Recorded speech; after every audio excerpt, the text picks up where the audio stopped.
சாய்ராம். ஹிமாலய ரகசியங்கள் அத்தியாயம் 40 தொடர்ச்சி. மணி அடித்து ஆசீர்வதிக்கும் மகான். அன்று இரவு சாருகேசரி ஆசிரமத்திற்கு திரும்ப வந்து தங்கினர். அடுத்த நாள் யாத்திரை மீண்டும் தொடங்கியது. இம்முறை காட்டு வழியாகச் சென்று அங்கிருந்த ஓர் ஆசிரமத்தினை அடைந்தனர்.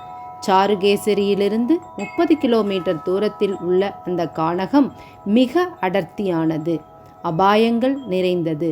அங்கே விழிப்புடன் சென்ற ஓம்குரு குழுவினர் அந்த ஆசிரமத்தில் இருந்த ஒரு மகானின் சமாதியை பார்த்தனர்.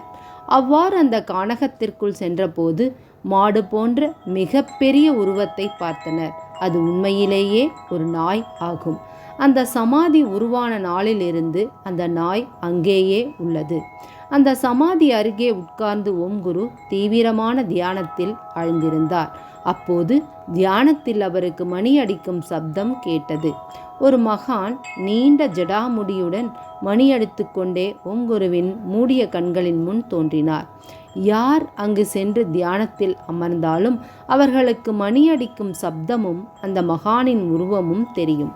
அங்கு வருபவர்களின் புறக்கண்களுக்கு தென்படாமல் பார்க்க இயலாமல் மறைந்திருந்துதான் அருள் புரிகிறேன் என்று அந்த மகான் கூறியிருக்கிறார்.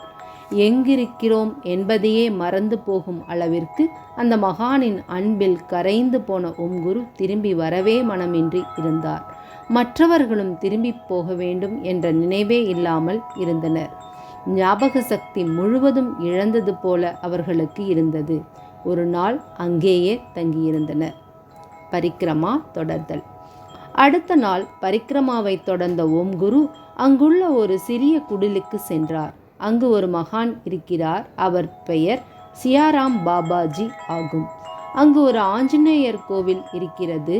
ஆனால் அது எப்போதும் மூடியே இருக்கும். 100 வருட பழமையான கோவில் அது. ஹரிஜனங்கள் ஒரு முறை அங்கு பூஜை செய்த காரணத்தால் சிக்கல் ஏற்பட்டு ஆலயமானது மூடப்பட்டு விட்டது. உள்ளே இருக்கும் அனுமன் மூச்சுவிட முடியாது சிரமப்பட்டு தன் முகத்தை கதவிடுக்கில் வைத்து வெளியே நீட்டிக்கொண்டிருக்கும் காட்சி கண்ணை கவருவதாக உள்ளது. அங்கேயுள்ள மகான் தன் உடலில் துணியே அணியாதவர். இரவு முழுவதும் உறங்காமல் சமாதி நிலையில் இருக்கும் அவர் காலையில் மற்றவர்களை சந்தித்து உரையாடுகிறார்.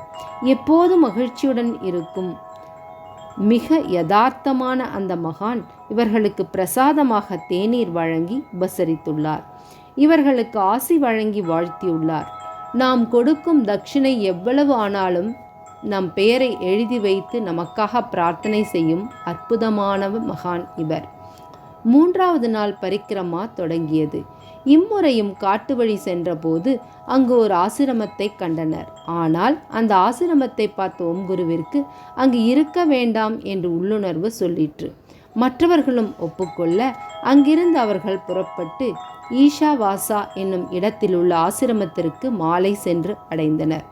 அங்குதான் கங்கோத்திரியில் ஆசிரமம் வைத்துள்ள யோகானந்த சரஸ்வதி மகாராஜ் சுவாமியின் ஆசிரமம் அமைய உள்ளது. அதனை முழுமையாக்கும் கட்டுமான பணிகள் அங்கே நடந்து கொண்டிருந்தன. யோகானந்த சரஸ்வதி மகாராஜ் ஸ்ரீவித்யா உபாசகர் ஆவார்.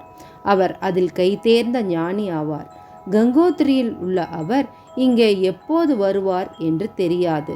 ஆனால் ஓம்குரு குழுவினர் செய்த நற்பயன் காரணமாக அவர்கள் சென்றபோது யோகானந்த சரஸ்வதி மகாராஜ் அங்கிருந்தார். சுவாமி நிர்மலானந்தாவின் குருவும் யோகானந்தா சரஸ்வதி மகாராஜும் நல்ல நண்பர்கள். இருவரும் ஒரே குருவிடம் தீட்சை பெற்றவர்கள். எனவே அந்த காட்டினுள் அமைந்துள்ள ஆசிரமத்தில் தங்குவதை ஓம்குரு பெரிதும் விரும்பினார். நன்றி. சாய்ராம்.